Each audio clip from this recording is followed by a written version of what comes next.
I'm homeless. I chose to be homeless. I chose to leave, and I chose to get out of my house. I have officially been homeless for a week.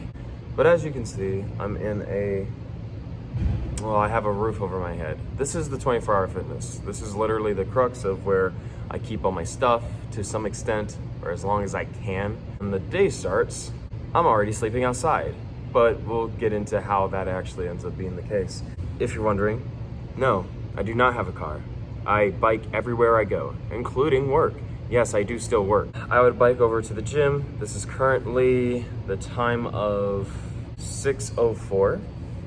And so work starts at 11. So there's many different things to do in between that time. First things first, if I get sufficient sleep, I kind of just come in here and start stretching out my muscles. Close to 9. That's when I'll start dashing over to work. And then on the way, maybe I might try to eat some In-N-Out or whatnot, just to make sure that there is food in my system, because with riding a bike everywhere you go, you're burning a lot of calories, and you'll definitely feel it by the end of the day. Depending on the situation, it's only been 2 times that supervisors will offer to drive me back home. A lot of people, when I told them that I was homeless, they wanted to really try and stretch what they could do to help me and stuff. And I am appreciative of all of it. I have genuine people, even at work, that do want to help me. But the entire goal is to really just be as independent as humanly possible. But I do accept help when I can, just to take care of minimal things. But really, home is just literally the city that I'm in. Once I get down to the shopping center, where, there's a bunch of other places and Chipotle's and, all that kind of stuff, then, I'll take my pick of the litter, eat where I need to eat, and then just kind of exist. Sometimes it was just literally me going through the process of even buying the bike. Then it was also just buying other things that I just need, and essentials and stuff. The thing where it's I gotta get a second job, because I want to be able to, the overall goal with this, if you've been asking me this whole time throughout this whole video, to basically have enough money to the point where I can rent an apartment and successfully do it. I have, all my necessary equipment, credit card, whatever. I have good credit and stuff like that. So the biggest hurdle is just literally having that money and using that money to thus then, get an apartment. The biggest reason why I want an apartment and not a room is because I've rented a room for 9 months beforehand.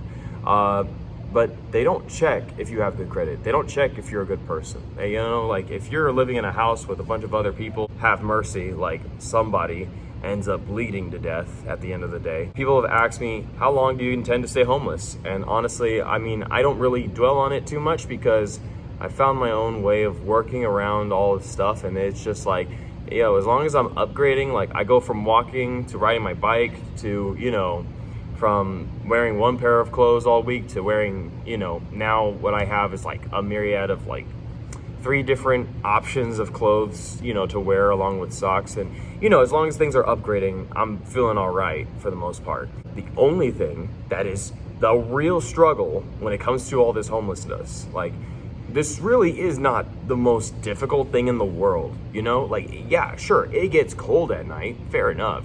The bugs kind of suck if you don't know where to sleep. But for the most part, if you got things covered and you know where you are and you could figure it out, it's pretty all right. But yeah, the worst thing about being homeless is just literally finding a place to sleep.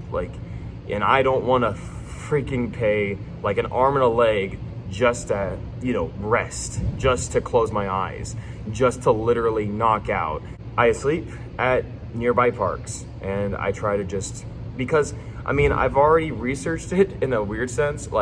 Parks do have rules and regulations, but none of those rules and regulations says that you can't sleep there. How I managed to actually get through the night, camping blanket, I have a mat, that I lay on and stuff. Maybe I should invest in a bigger mat, honestly. Just make sure you stay warm, make sure you stay hydrated with water, which is very easy in my line of work, what I do.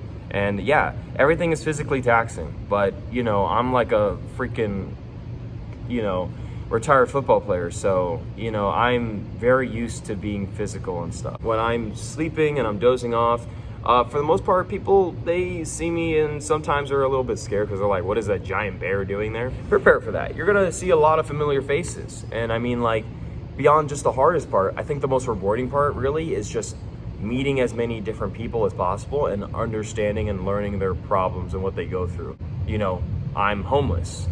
I chose to be homeless. I chose to leave, and I chose to get out of my house. This is the most logical conclusion. People really do tell me, like, do you regret it? Like, was that a smart decision? Like, you know, like, they'll really try to hand fist to me that I'm basically wrong for doing what I'm doing right now. And I mean, like, it's cool, you know, they can continue to, I guess, scold me and say that I should be ashamed of myself. That's fine. It is what it is. Like, truly, like, if I didn't feel like this was the right thing to do, by them already stating their opinions, it should create a bit of insecurity inside of me to the point where I should fucking doubt myself. But no, I'm here till I fucking die or I figure it out. And everyone always asks me, where am I gonna sleep tonight? What am I gonna do? What is gonna happen? And I tell them, I'm gonna figure it out. It's just as simple as that. Like, that's just, you know, you wanna just, you wanna exist in a state of peace. You wanna, like, grow as a person, right? But when you have people that actively work against that, and they take every single fucking moment to really become a pain in your ass, you gotta take your business elsewhere. And in my case, I took it out to, dare I call it, the fucking wild. Yeah, I really don't want to say, like, pray for me or anything like that. People say that, but, you know, for the most part, just enjoy this insight on just what it's like to be homeless.